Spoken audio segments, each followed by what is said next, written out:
Você é uma mulher incompleta. O marido e a sogra disseram ao expulsá-la por não poder ter filhos. Ela saiu apenas com uma mala. Ficou em silêncio. Até 3 anos depois, quando apareceu de limusine, com uma filha linda e um milionário.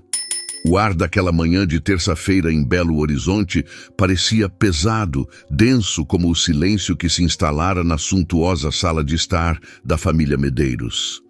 Maria Luísa, aos 32 anos, sentia o peso não apenas da atmosfera, mas do mundo inteiro sobre seus ombros.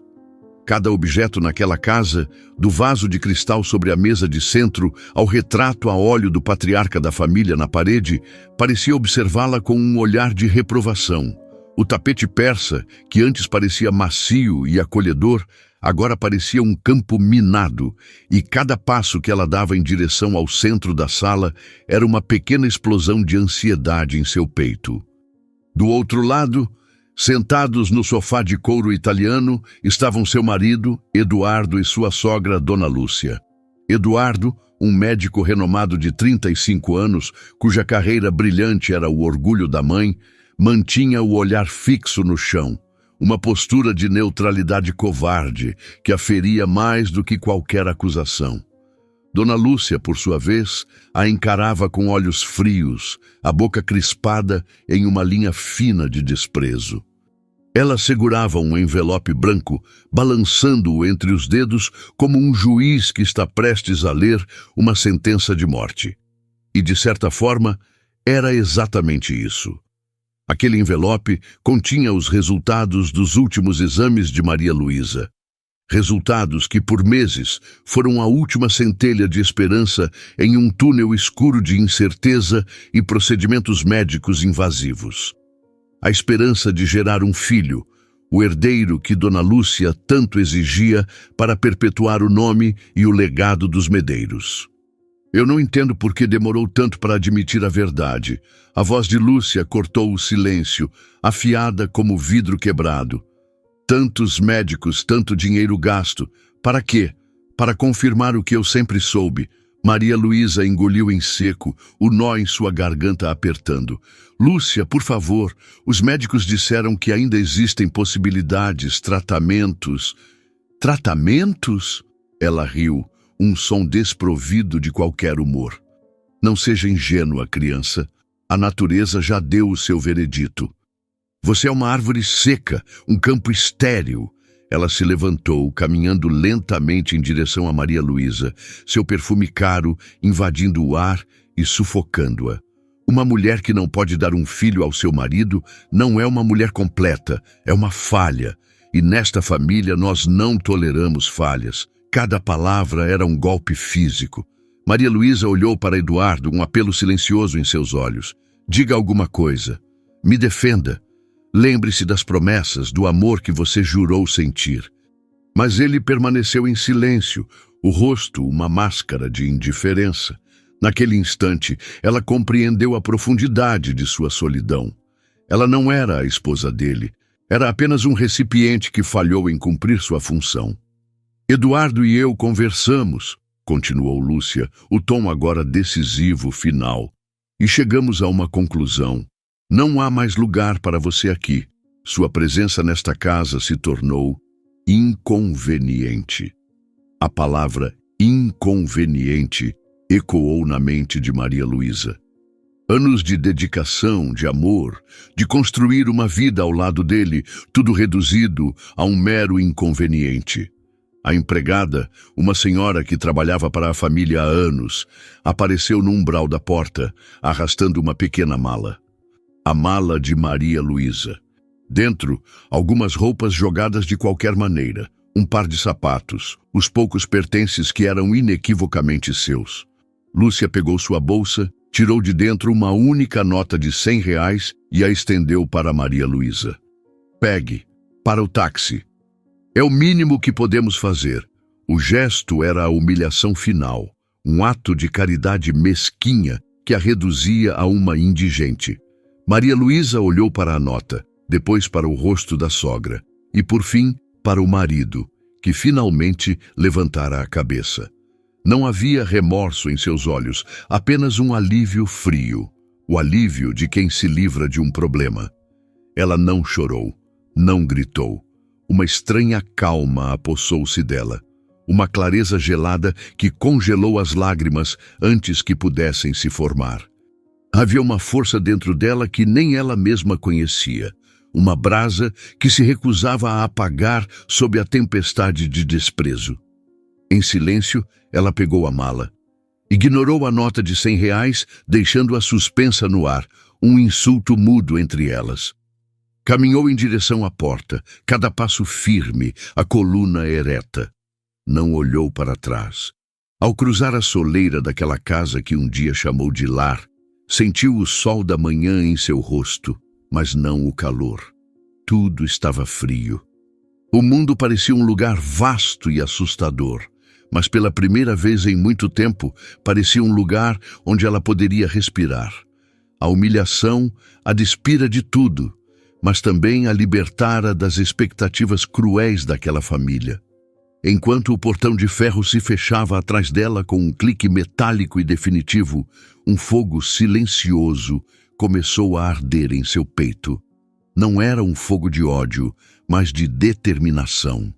Eles a haviam expulsado por a considerarem inútil. Um dia, ela lhes mostraria o verdadeiro significado do seu valor.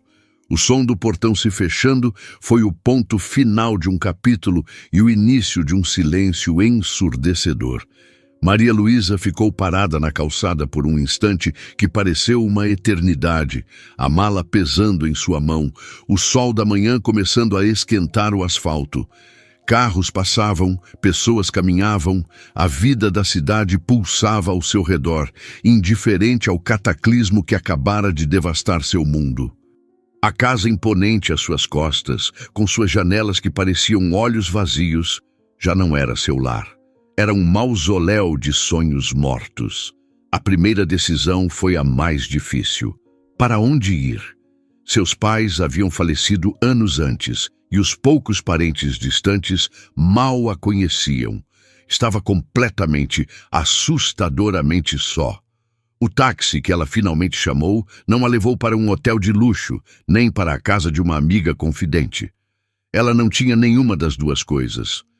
O dinheiro que possuía era o que estava em sua conta bancária, uma quantia modesta que ela economizou de sua mesada, algo que sempre pareceu mais um salário para administrar a casa dos Medeiros do que um presente de um marido amoroso.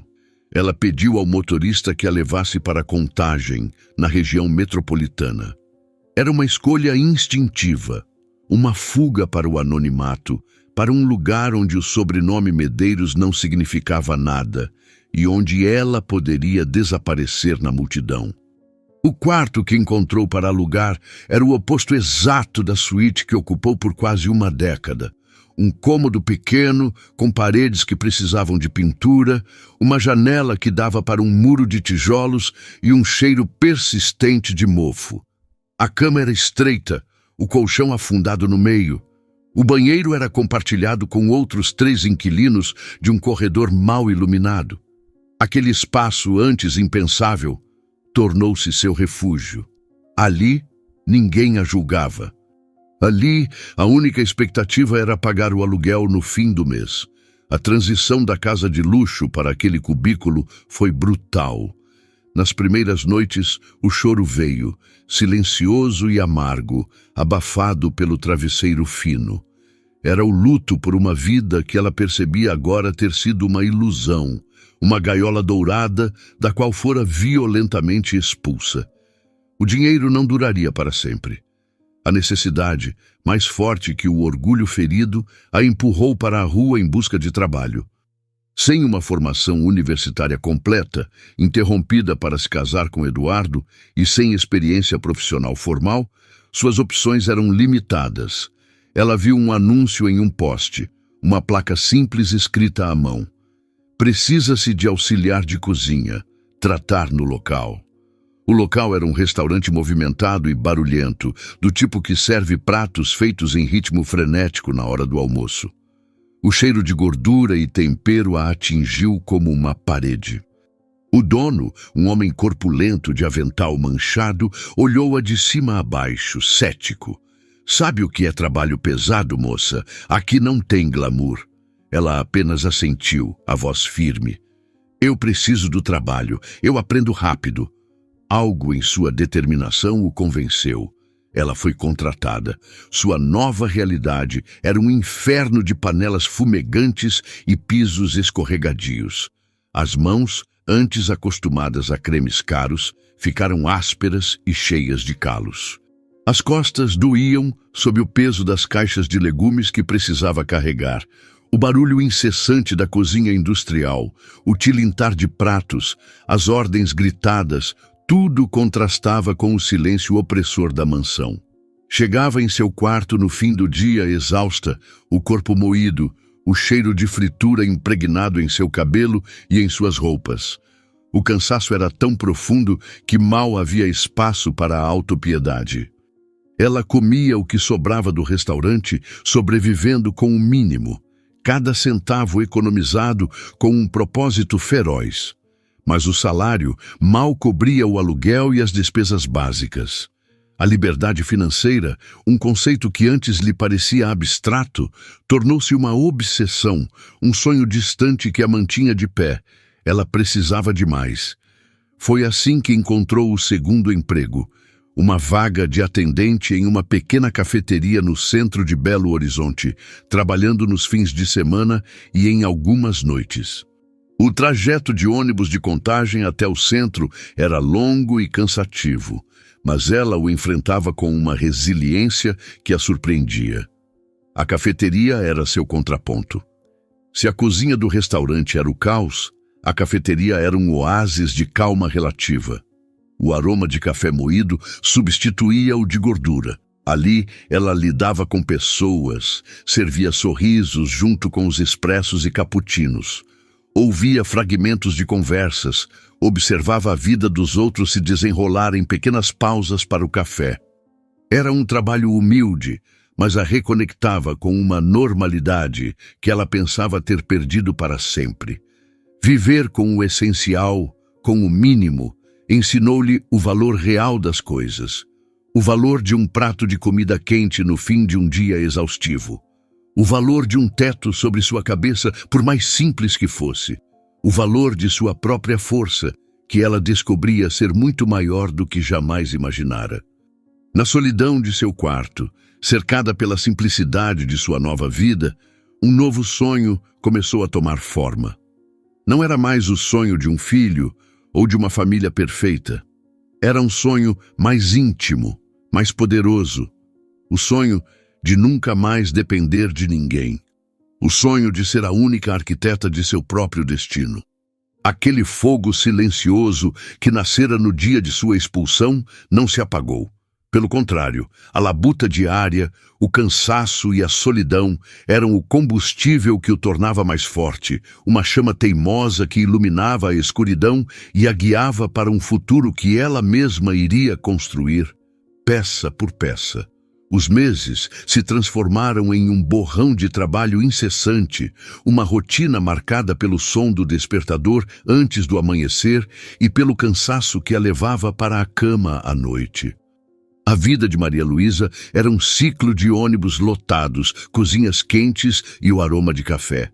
Ela se movia por essa nova existência com uma eficiência quase mecânica, o corpo operando no automático enquanto a mente se fixava em um único objetivo: sobreviver, poupar e avançar.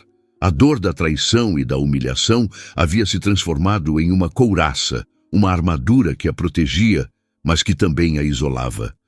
Foi em uma tarde cinzenta de quinta-feira. Ela estava de folga do trabalho na cozinha e foi fazer um extra na cafeteria, que o destino decidiu embaralhar as cartas. O movimento estava fraco e ela limpava o balcão de aço inoxidável com gestos metódicos quando o sininho da porta soou. Um homem entrou, sacudindo a chuva fina de um guarda-chuva preto. Ele parou por um momento, os olhos percorrendo o ambiente aconchegante, e então seu olhar pousou sobre ela. Houve uma hesitação, uma centelha de reconhecimento em seu rosto que a fez parar o que estava fazendo. Ele era alto, com ombros largos que preenchiam bem o terno de corte moderno, mas havia algo em seu sorriso hesitante que era incrivelmente familiar. O cabelo era mais curto, alguns fios de prata aparecendo nas têmporas, mas os olhos castanhos, calorosos e gentis, eram inconfundíveis. "Malu?", ele disse, a voz uma mistura de surpresa e incerteza. O apelido a atingiu como uma onda de calor, um eco de um passado distante e mais simples, de uma vida antes dos medeiros, antes da dor. Ninguém a chamava de Malu há mais de uma década. "Rafael", ela respondeu, o nome saindo como um sussurro. Rafael, seu vizinho e melhor amigo de infância. O garoto com quem ela subia em árvores e dividia segredos no quintal de casa. A última vez que o viu foi no enterro de sua mãe, anos atrás. Ele a abraçou e disse que estaria ali se ela precisasse, mas a vida e o casamento com Eduardo os levaram para caminhos opostos. Ele se aproximou do balcão, o sorriso agora se abrindo completamente. "Meu Deus, é você mesmo. Eu quase não acreditei. O que você está fazendo aqui?" A pergunta era genuína, sem um pingo de julgamento, apenas curiosidade. Maria Luísa sentiu o rosto corar. Por um instante, a vergonha de sua situação a ameaçou. A ex-esposa de um médico renomado servindo café. Mas então ela olhou nos olhos dele e não viu pena, apenas o mesmo garoto que um dia a ajudou a consertar a corrente de sua bicicleta. "É uma longa história", ela disse, forçando um pequeno sorriso. "Estou trabalhando, recomeçando." Ele pareceu entender que havia mais por trás daquelas palavras. Pediu um café e, enquanto ela o preparava, a conversa fluiu com uma facilidade inesperada. Ele contou que havia se mudado para Betim e aberto uma pequena empresa de logística que, com muito esforço, estava finalmente crescendo. E então, ele a surpreendeu. "Eu nunca me esqueci, sabe?", ele disse, o tom subitamente sério. "De como você cuidou da minha mãe naqueles últimos meses. Ela estava tão doente e meu pai e eu estávamos perdidos. Você ia lá todos os dias depois da sua aula, lia para ela, fazia companhia. Ela te adorava. Dizia que você tinha um coração de ouro e uma cabeça para colocar ordem em qualquer caos." As palavras dele abriram uma pequena fresta em sua armadura. Ela se lembrava da mãe dele, uma senhora doce que lhe ensinara a fazer bolo de fubá. Cuidar dela não foi um fardo, mas um ato de carinho. Sua mãe era uma pessoa maravilhosa. Ela respondeu com a voz embargada. Rafael a observou por um longo momento, vendo não a atendente de cafeteria, mas a garota organizada e a mulher resiliente à sua frente. "Malu, isso pode parecer repentino, mas eu preciso de ajuda. A empresa está crescendo mais rápido do que eu consigo administrar. Estou me afogando em planilhas, notas fiscais, agendamentos. Preciso de alguém de confiança, alguém com uma cabeça para colocar ordem no caos." Ele sorriu. "Estou procurando uma assistente administrativa. O salário não é de multinacional, mas é um começo. É um trabalho de verdade, com carteira assinada em um escritório." A oferta pairou no ar entre eles, carregada de potencial. Era mais do que um emprego. Era uma ponte. Uma ponte para fora do cheiro de gordura, para longe das noites mal dormidas e do medo constante de não conseguir pagar o aluguel. Era uma chance de usar sua mente, sua inteligência, algo que ela sentia ter sido enterrado vivo nos últimos anos. O medo da mudança e a insegurança de não ser boa o suficiente lutaram contra a onda de esperança que subia em seu peito. "Eu não tenho experiência formal, Rafael. Ela começou, mas ele a interrompeu. "Você tem o que importa: inteligência, integridade e a necessidade de uma chance. O resto você aprende. Eu sei que aprende." Naquele momento, Maria Luísa sentiu o fogo silencioso dentro dela arder mais forte. Não mais uma brasa de sobrevivência, mas uma chama de possibilidade. Ela olhou para suas mãos, que haviam se tornado fortes e calejadas pelo trabalho duro, e depois para o rosto honesto de seu amigo de infância. A vida a havia derrubado, a havia arrastado pela lama, mas ali, em uma cafeteria qualquer, ela estava lhe oferecendo uma mão para se levantar. E ela, com toda a força que descobrira possuir, decidiu agarrá-la. "Eu aceito", disse ela, e pela primeira vez em muito tempo, seu sorriso não foi forçado. Foi o brilho genuíno de um novo amanhecer. A transição do balcão da cafeteria para a cadeira de um escritório foi como aprender a respirar um novo tipo de ar.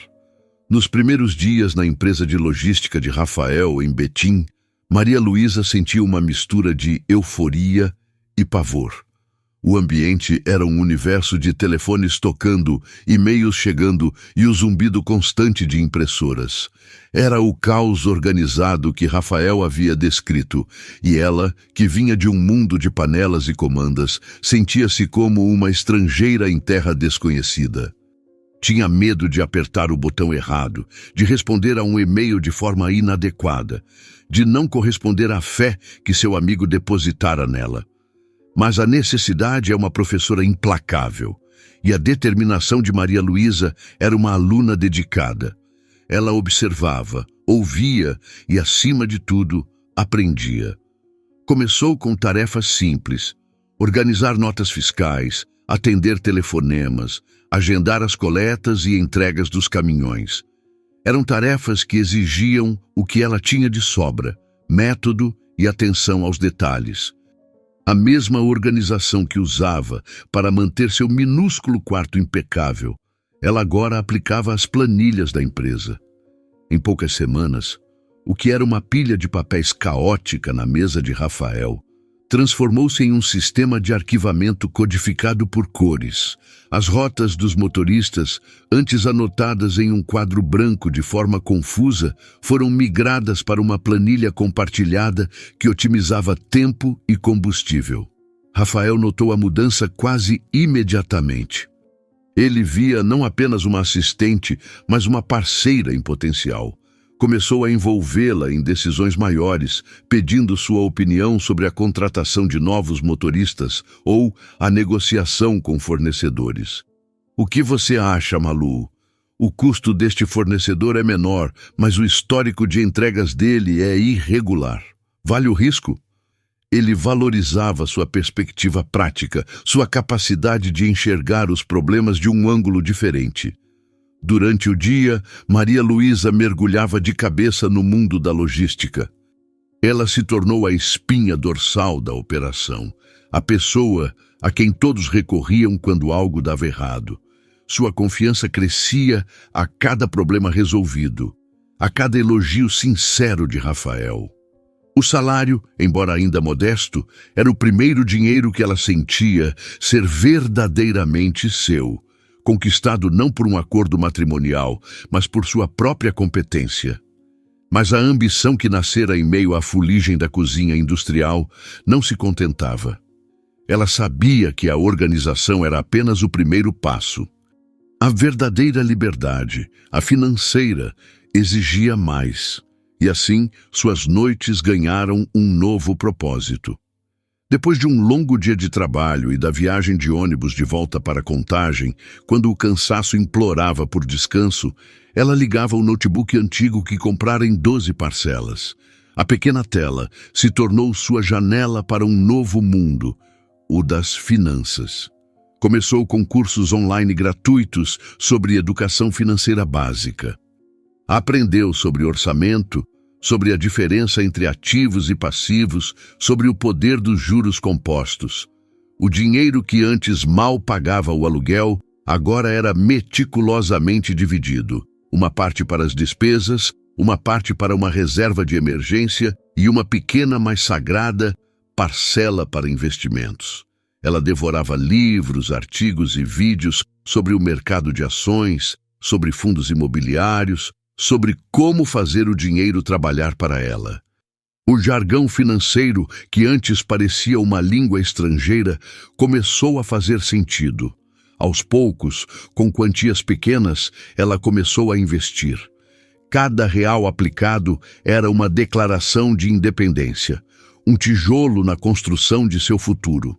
Surpreendentemente, ela decidiu manter o emprego na cafeteria aos fins de semana. Rafael achou que ela estava se sobrecarregando, mas para Maria Luísa, a cafeteria se tornara algo mais. Era seu ponto de contato com a realidade, um lembrete humilde de onde viera. Servir café, conversar com os clientes, ouvir suas histórias, isso a mantinha com os pés no chão. Impedia que a ambição a cegasse. Era ali, naquele ambiente simples, que ela se sentia mais ela mesma, a mulher que era a soma de todas as suas experiências, da cozinha ao escritório, da humilhação à superação. Em um sábado, enquanto limpava uma mesa, ouviu um casal ao lado discutindo sobre a melhor forma de financiar a compra de um apartamento. Sem pensar, ela se aproximou com um sorriso. Com licença, eu não pude deixar de ouvir. Vocês já consideraram olhar as taxas de um consórcio imobiliário? Às vezes, dependendo do perfil de vocês, pode ser mais vantajoso que o financiamento bancário tradicional por causa dos juros. O casal, inicialmente surpreso, começou a lhe fazer perguntas.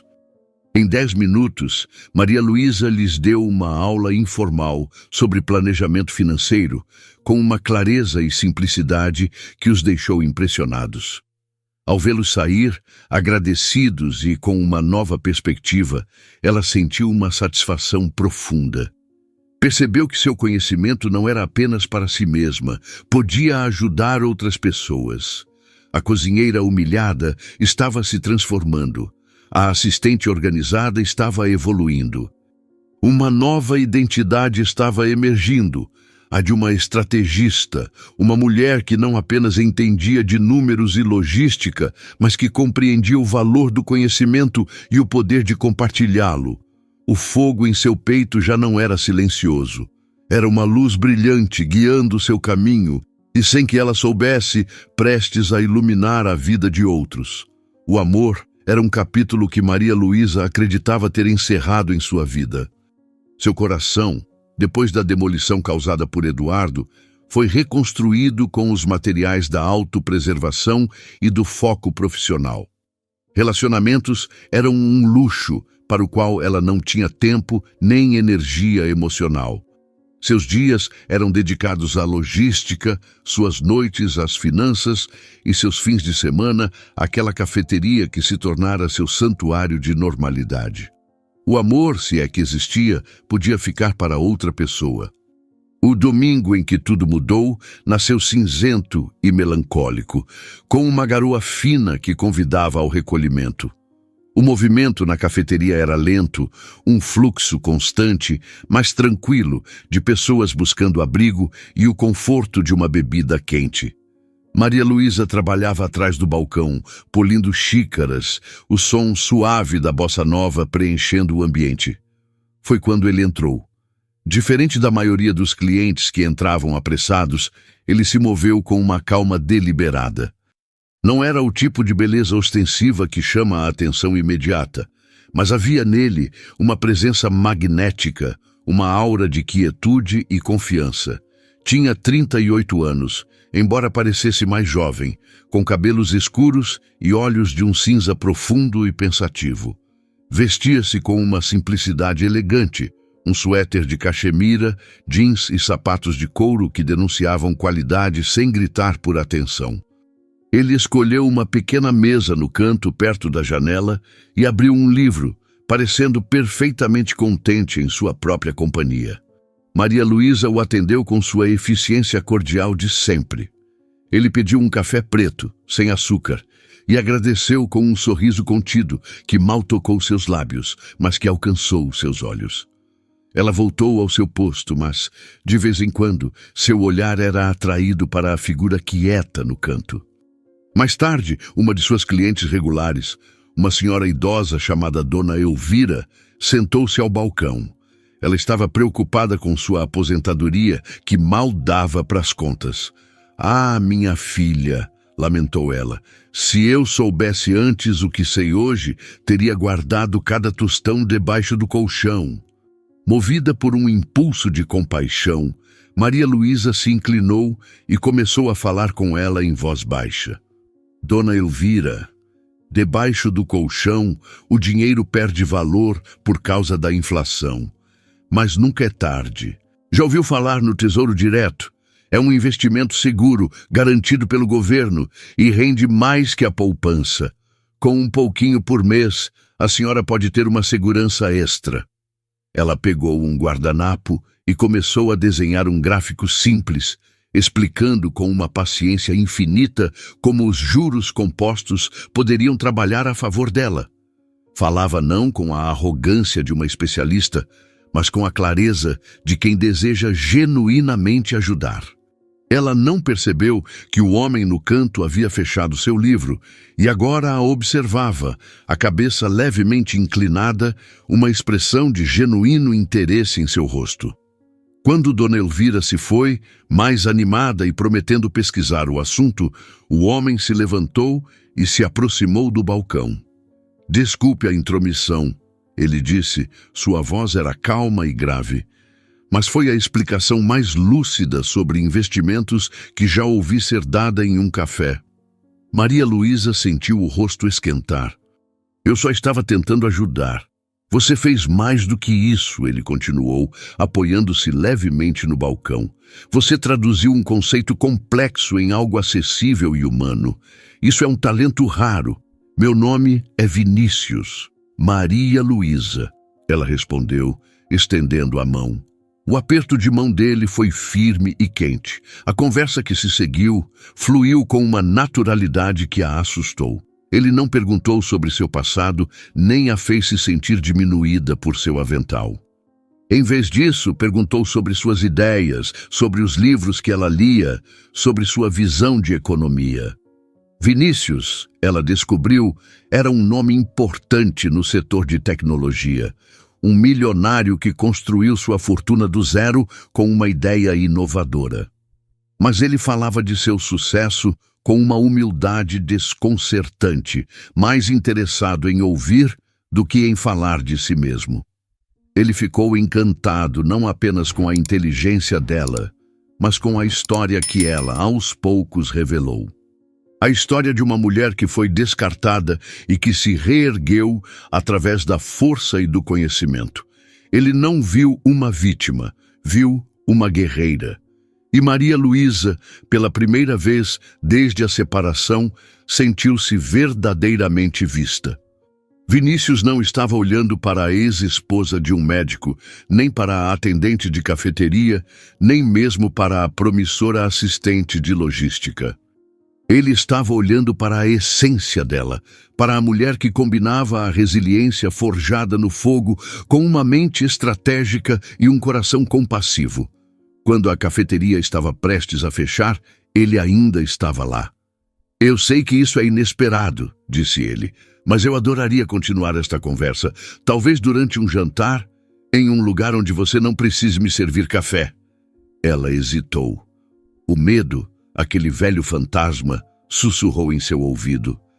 Mas então ela olhou nos olhos cinzentos de Vinícius e viu respeito, admiração e uma gentileza que parecia tão sólida quanto a terra. Ela estava construindo uma nova vida e talvez, apenas talvez, houvesse espaço nela para algo mais do que trabalho e sobrevivência. Eu adoraria, ela respondeu, e o sorriso que deu foi o mais genuíno de sua vida. Aquele encontro em um domingo nublado não foi apenas o início de um romance. Foi a colisão de dois mundos, a união de duas almas que, de maneiras diferentes, entendiam o que significava construir algo a partir do nada.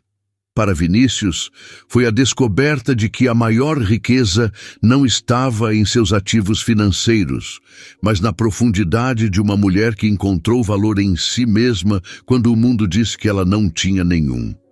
Para Maria Luísa, foi a prova de que o amor verdadeiro não a diminuía nem a definia por sua capacidade de gerar um filho, mas a celebrava por tudo o que ela era. Uma conexão verdadeira, improvável e avassaladora estava nascendo. O relacionamento com Vinícius desabrochou como uma flor rara em um jardim. O primeiro jantar se transformou em um segundo e depois em incontáveis conversas que se estendiam pela noite. Com ele, ela aprendeu a baixar a guarda, a desmontar, tijolo por tijolo, o muro que construiu ao redor de seu coração. Vinícius não era um homem de gestos grandiosos e vazios. Seu amor se manifestava na atenção, no respeito profundo por sua jornada e em sua crença inabalável em seu potencial. Ele celebrava suas conquistas na empresa de logística, ouvia com fascínio sobre suas estratégias de investimento e, mais importante, amava a mulher por trás de todas essas camadas. A mulher forte, inteligente e, por vezes, vulnerável. Passou-se um ano de crescimento, de parceria e de um amor tranquilo e profundo que a curava de dentro para fora. Maria Luísa já não morava no pequeno quarto em Contagem. Vinícius a convenceu a se mudar para seu apartamento, um espaço moderno e minimalista, com uma vista deslumbrante da cidade, mas insistiu que ela o fizesse em seus próprios termos. Ela mantinha sua independência financeira ferozmente conquistada e continuava a prosperar em seu trabalho com Rafael, onde já não era mais uma assistente, mas uma gerente de operações. A vida era boa, estável, plena de uma forma que ela nunca ousou sonhar. Em questão de ter filhos, a ferida que definiu sua expulsão tornou-se uma cicatriz distante, uma dor antiga que já não latejava mais. Ela e Vinícius haviam conversado sobre o assunto. Ele sabia de seu diagnóstico e a assegurou de que seu amor por ela não dependia de um herdeiro. Se o destino não lhes desse filhos, eles construiriam um legado de outras formas. Ela aceitou isso. Estava em paz. Foi então que seu corpo começou a enviar sinais estranhos. A princípio, ela os ignorou. Uma onda de náusea pela manhã que atribuiu ao café forte. Um cansaço avassalador no fim do dia que culpou o estresse de um grande contrato que estava negociando. Seus seios estavam sensíveis, mas ela presumiu que era uma flutuação hormonal normal. A ideia de uma gravidez era tão remota, tão medicamente improvável, que sequer cruzou o limiar de sua mente consciente. Era um universo de possibilidades que os médicos e sua antiga vida lhe haviam dito que estava permanentemente fechado para ela. Mas os sintomas persistiram, tornando-se impossíveis de ignorar. Certa manhã, o cheiro do café que Vinícius preparava, um aroma que ela sempre amou, a fez correr para o banheiro. Foi nesse momento que uma semente minúscula e aterrorizante de dúvida foi plantada. Não pode ser. A frase ecoava em sua mente. É impossível. Com as mãos trêmulas, ela foi a uma farmácia durante seu horário de almoço. Comprou um teste de gravidez e o escondeu no fundo de sua bolsa como se fosse um objeto ilícito.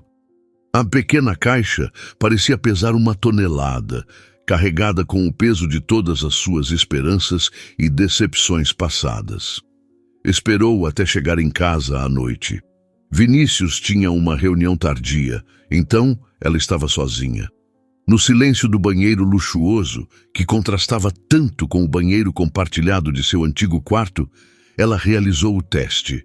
Os 3 minutos de espera foram os mais longos de sua vida.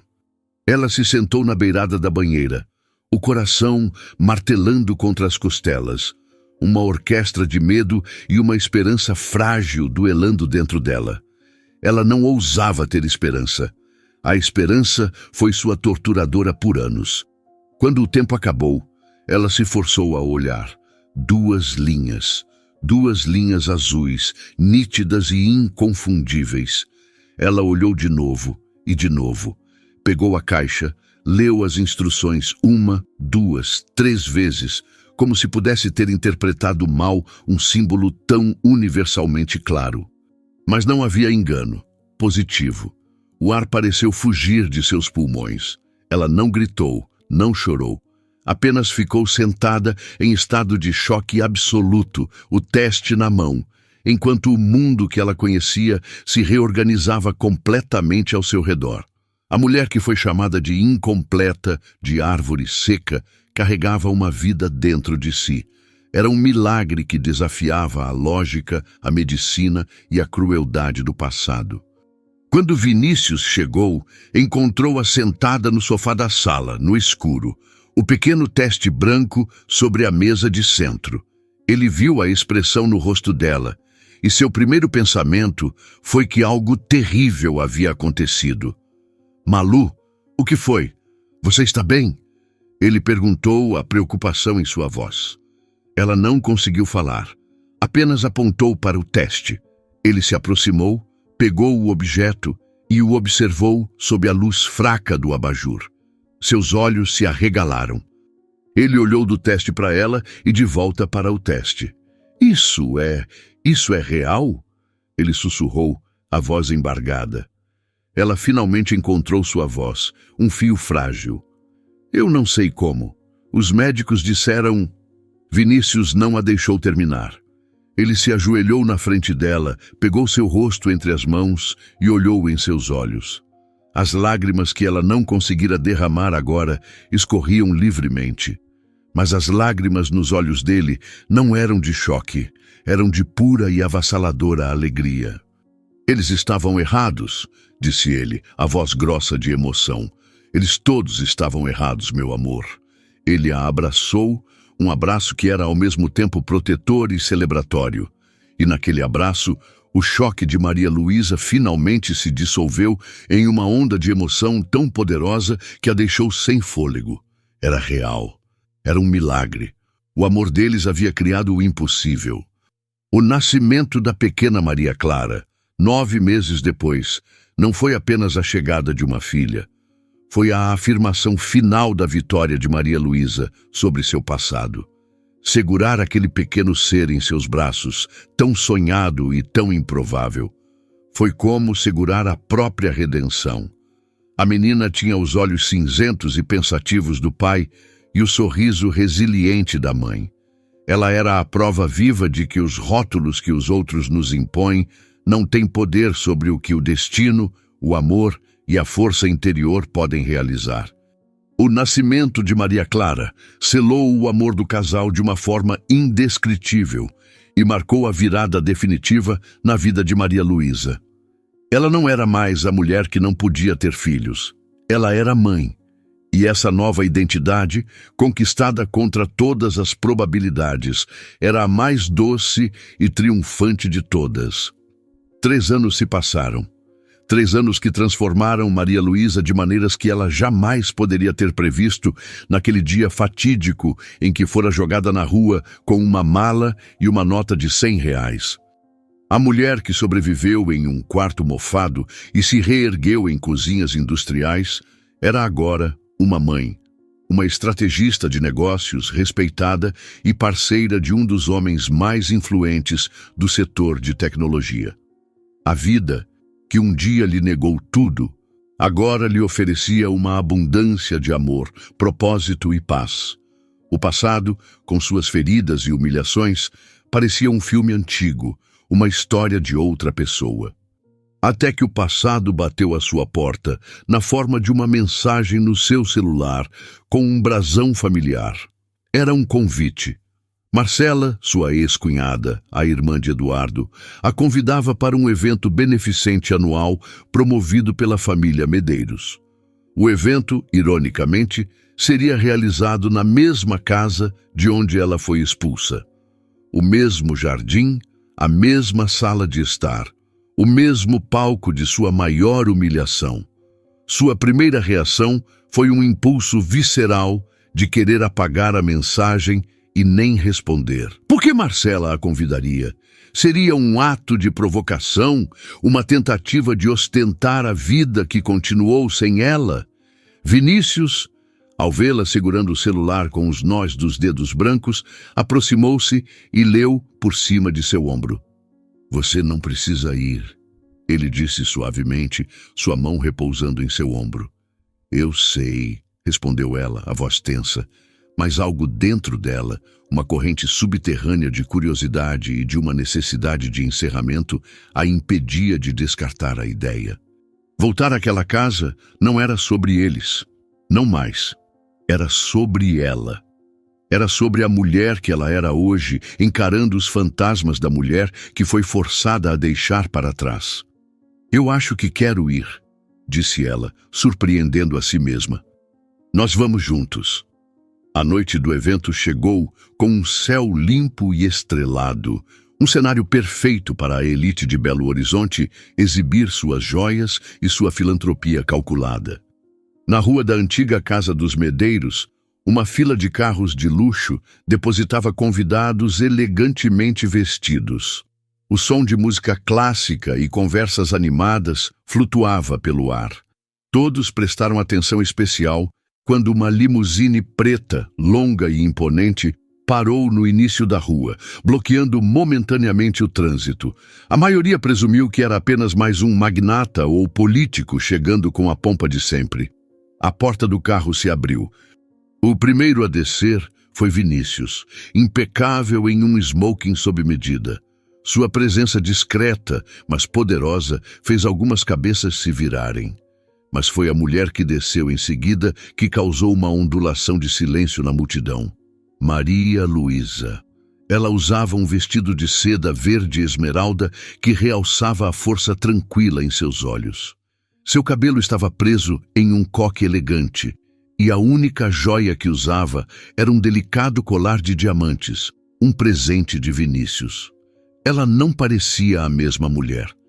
Havia uma confiança em sua postura, uma serenidade em seu sorriso que era completamente nova. Mas a verdadeira surpresa, o golpe de mestre que paralisou a todos, veio em seguida. Da porta do carro, nos braços de Maria Luísa, desceu uma menininha de quase 4 anos, vestida com um pequeno vestido branco. Os cabelos escuros, presos com uma fita de cetim. Era Maria Clara. Enquanto caminhavam pelo tapete vermelho que levava à entrada da casa, o murmúrio se transformou em um silêncio chocado. As pessoas pararam de conversar. Funcionários da mansão, com bandejas, congelaram no lugar. Todos os olhos estavam fixos na mulher que foi apagada da história daquela família, retornando não como uma perdedora, mas como uma rainha, acompanhada por um novo rei, e segurando a herdeira que lhe disseram que ela nunca poderia ter. Dentro da casa, a cena se repetiu. Marcela, a anfitriã, deixou o copo cair de sua mão, o som do cristal se quebrando no mármore, sendo o único ruído no salão. Então Maria Luísa os viu. Perto da grande lareira, onde um dia fora sentenciada, estavam Eduardo e Dona Lúcia. O rosto de Eduardo perdeu toda a cor, transformando-se em uma máscara de incredulidade e algo que parecia arrependimento. Seus olhos estavam fixos na criança nos braços de Maria Luísa, uma criança que poderia ter sido sua. Dona Lúcia, sempre tão altiva e controlada, parecia ter envelhecido 10 anos em um único segundo. Sua boca se abriu e fechou, mas nenhum som saiu. O choque em seu rosto era absoluto, uma mistura de espanto, fúria e uma derrota inegável. A mulher que ela chamou de incompleta estava ali, a personificação da plenitude, e sua presença era uma acusação mais poderosa do que qualquer palavra. Maria Luísa sentiu o olhar de todos sobre ela, mas seu foco estava apenas neles. Ela esperava sentir raiva, um desejo de vingança, um prazer triunfante em sua consternação. Mas, para sua surpresa, não sentiu nada disso. Ao olhar para o ex-marido e a ex-sogra, agora figuras diminuídas pelo choque, ela sentiu apenas uma estranha e distante compaixão. Eles não a haviam destruído. Na verdade, ao expulsá-la, eles a haviam libertado. Eles a forçaram a encontrar uma força que ela não sabia que possuía, a construir uma vida muito maior e mais verdadeira do que aquela jamais teria dentro daquelas paredes douradas. Ela não precisava dizer nada. Sua felicidade era sua resposta. Sua família era sua vitória. Com um aceno de cabeça quase imperceptível na direção deles, um gesto que não era nem de desafio nem de perdão, mas de simples reconhecimento, ela se virou. Vinícius colocou um braço protetor ao redor dela e juntos eles se misturaram à multidão, deixando para trás o casal que permanecia congelado no tempo, assombrado pelo fantasma do que haviam jogado fora. O retorno triunfal estava completo. A atmosfera na festa mudou após a chegada deles. Onde antes havia um burburinho de conversas, agora havia sussurros. Os olhares seguiam Maria Luísa e Vinícius por onde quer que passassem, uma mistura de curiosidade, admiração e, em alguns casos, o desconforto de quem testemunha uma reviravolta sísmica no status quo social. Maria Luísa, no entanto, movia-se através da multidão com uma graça serena, a pequena Maria Clara segura em seus braços, ocasionalmente passando-a para um Vinícius orgulhoso. Ela cumprimentou alguns conhecidos com sorrisos polidos, trocou palavras amáveis com outros convidados e fez uma doação generosa para a causa beneficente. O ato em si, uma declaração silenciosa de sua nova posição. Seu verdadeiro foco, no entanto, não estava na festa, mas em si mesma. Cada passo que dava naquele ambiente familiar era um exercício de reavaliação. Ela passou pela escada onde chorou tantas vezes em silêncio. Viu o jardim onde sonhou com um futuro que se revelou uma miragem. E olhou para a sala de jantar, onde inúmeras refeições foram consumidas em uma tensão gélida, sob o olhar crítico de Dona Lúcia. Mas os lugares já não tinham poder sobre ela, eram apenas cômodos, paredes e móveis, despidos da carga emocional que um dia carregaram. Os fantasmas haviam sido exorcizados. Do outro lado do salão, ela podia ver Eduardo. Ele não tentou se aproximar, apenas a observava de longe, o copo de uísque intocado em sua mão.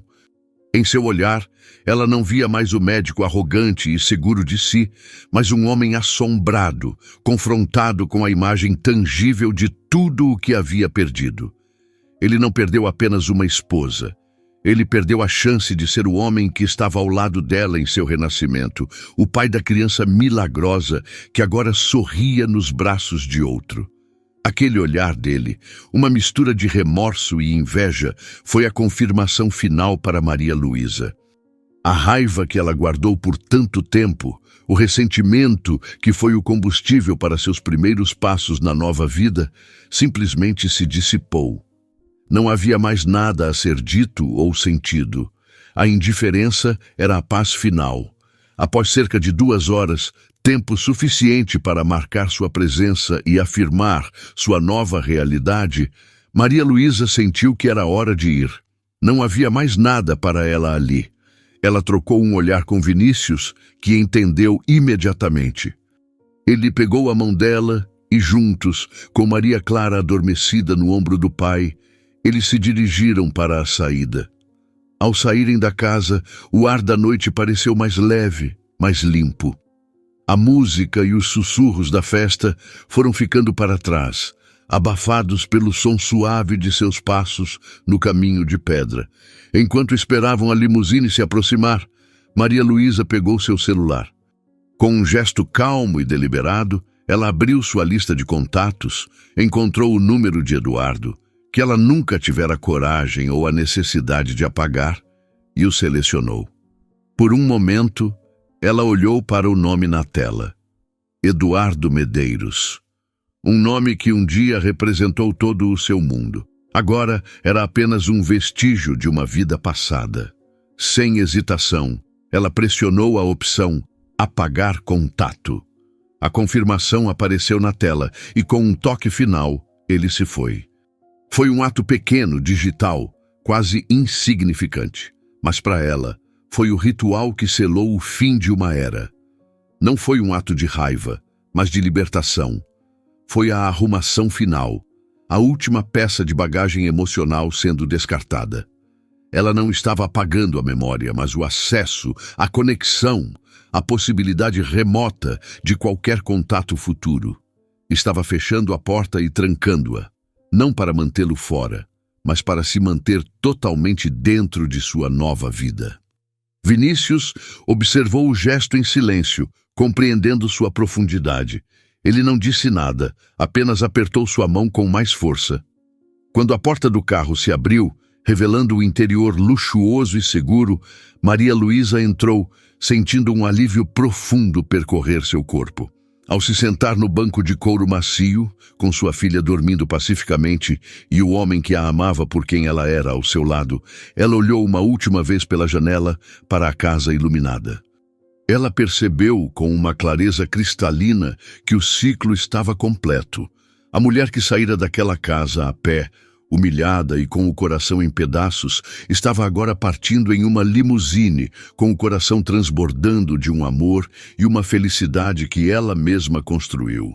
Ao se recostar no assento e sentir o carro deslizar suavemente pela noite, ela soube, com uma certeza absoluta, que o capítulo mais doloroso de sua vida não estava apenas encerrado, estava finalmente e para sempre superado. Nos dias que se seguiram, enquanto a história de seu retorno se espalhava como fogo pela cidade, Maria Luísa sentiu uma nova inquietação. Sua jornada foi extraordinária, mas ela sabia, por experiência própria, que não era única. Quantas outras mulheres estavam por aí, sentindo-se descartadas, invisíveis, sem valor após o fim de um relacionamento? Quantas Marias, ex-donas de casa sem renda, se viam subitamente à deriva, sem ferramentas para navegar em um mundo que exigia independência financeira e profissional? A ideia começou como uma conversa tarde da noite com Vinícius, na varanda de seu apartamento, com a cidade cintilando abaixo. "Eu tive sorte, Vini", disse ela, a voz pensativa. "Eu encontrei Rafael. Eu encontrei você. Mas e aquelas que não têm um amigo de infância para lhes dar uma chance? E aquelas que não encontram um amor que as veja de verdade?" Vinícius, que sempre foi seu maior incentivador, ouviu com atenção. "Então vamos ajudá-las a criar a própria sorte", ele respondeu, com a simplicidade de um homem acostumado a transformar ideias em realidade. E assim, a semente da Fundação Mulheres que Renascem foi plantada. Não era para ser um ato de caridade, mas de empoderamento. Maria Luísa não queria dar esmolas, queria distribuir ferramentas. Ela e Vinícius uniram suas forças.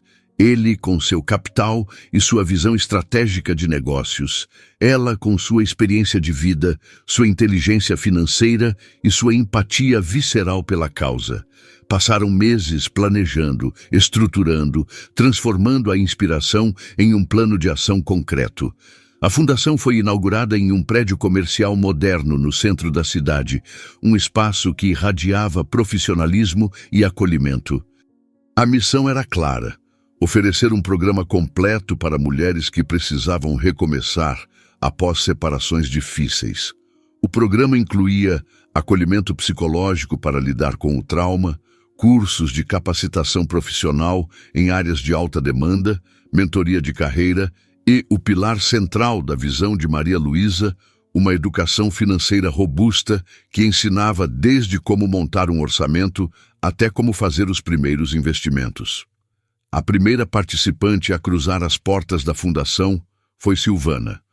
Aos 40 anos, ela era a imagem do desamparo. Depois de 2 décadas como mãe e dona de casa, dedicando-se exclusivamente ao marido e aos filhos, seu divórcio a deixou sem renda, sem profissão e com a autoestima em frangalhos. Ela chegou com os ombros curvados e o olhar perdido, carregando o peso do medo e da incerteza. Maria Luísa a recebeu pessoalmente. Ela não viu uma mulher fracassada. Viu a si mesma, anos atrás, parada na calçada com uma mala na mão. Na primeira conversa, Maria Luísa não falou de planilhas ou planos de negócios. Ela ouviu Ouviu a história de Silvana, validou sua dor e compartilhou um fragmento de sua própria jornada. Eu sei que parece impossível agora, Silvana, disse ela, mas a mulher forte que você precisa já está aí dentro. Nosso trabalho aqui é apenas ajudá-la a encontrar o caminho de volta para si mesma. Silvana iniciou o programa. Nas sessões de terapia, ela começou a desatar os nós emocionais do passado. Nos cursos de capacitação, descobriu um talento inesperado para a organização de eventos.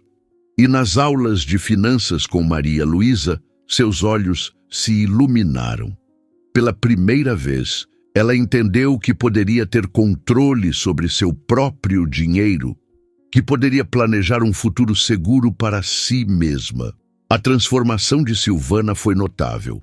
Em 6 meses, a mulher de ombros curvados deu lugar a uma profissional confiante. Com a ajuda da mentoria da Fundação, ela conseguiu um emprego como assistente em uma empresa de eventos. O primeiro salário que recebeu, conquistado com seu próprio esforço, foi um momento de pura emoção. Ela ligou para Maria Luísa, chorando. Eu consegui, disse ela entre as lágrimas. Eu consegui. A história de Silvana foi a primeira de muitas. A Fundação Mulheres que Renascem tornou-se um farol de esperança.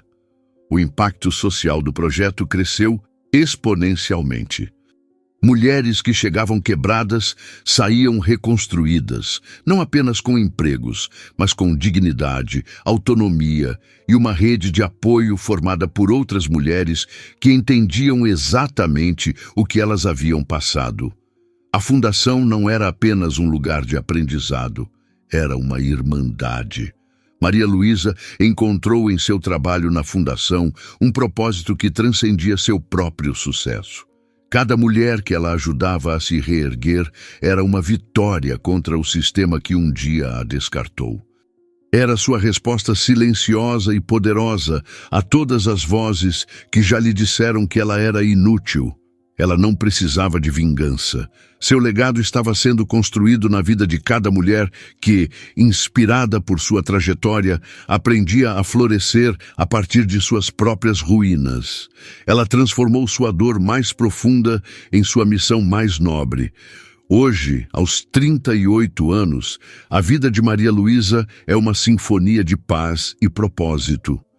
A agitação de Belo Horizonte ficou para trás, trocada pela serenidade de uma mansão em Nova Lima, um refúgio de arquitetura moderna e vidro que se integra perfeitamente à paisagem verdejante das montanhas de Minas Gerais. É um lar que não grita riqueza, mas sussurra tranquilidade. As paredes que um dia a aprisionaram foram substituídas por janelas que vão do chão ao teto, inundando cada cômodo com luz natural, e a visão de um jardim exuberante onde Maria Clara corre livremente, suas risadas ecoando pelo ar puro. A rotina de Maria Luísa é um equilíbrio que ela mesma coreografou. As manhãs são dedicadas à família. Ela e Vinícius tomam café da manhã juntos na varanda, um ritual sagrado de conexão antes que o mundo exterior os chame. Depois, ela leva Maria Clara para a escola, um trajeto curto embalado por canções infantis e conversas sobre bonecas, princesas e estrelas. Mas seu papel de mãe não a define por completo, ele a fortalece. Enquanto o sol da tarde dourava a paisagem, ela sentiu a mão de Vinícius encontrar a sua. Ele a olhou sem precisar de palavras, e ela sorriu de volta. Um sorriso que continha um universo de gratidão. Naquele momento, ela não pensou no passado, nem nas batalhas vencidas. Pensou apenas no agora e na verdade simples que sua jornada lhe ensinou. A vida tem a espantosa capacidade de se refazer.